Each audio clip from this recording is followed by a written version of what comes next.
On parle de plus en plus de la pleine conscience. Alors qu'est-ce que c'est que la pleine conscience? C'est quelque chose de relativement simple. En fin de compte, c'est prêter attention à ce qu'il y a autour de vous, plutôt que, si vous voulez, de répondre de façon automatique. C'est prendre un peu de recul pour pouvoir vivre le moment présent avec qui je suis ou ce que j'ai envie de faire. En fin de compte, vivre ici et maintenant, ça a un avantage, si vous voulez, c'est qu'on ne juge pas. On n'est pas dans le passé, on n'est pas dans le futur, on est vraiment dans le moment présent.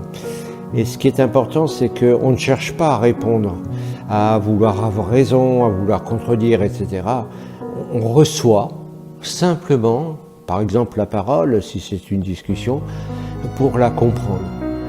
Et on va aller un petit peu plus loin parce qu'on va se centraliser, si vous voulez, se concentrer plutôt sur les attitudes, sur les mots que la personne emploie.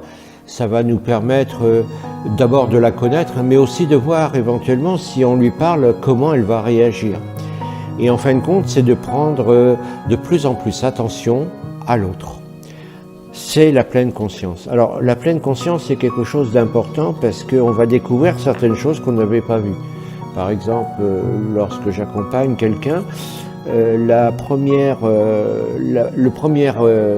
chose que je demande, c'est justement que la personne prenne conscience et que s'habituer petit à petit à prendre conscience, à profiter du moment présent, à profiter des conversations, des échanges et aussi peut-être avoir la conversation ou la personne autrement.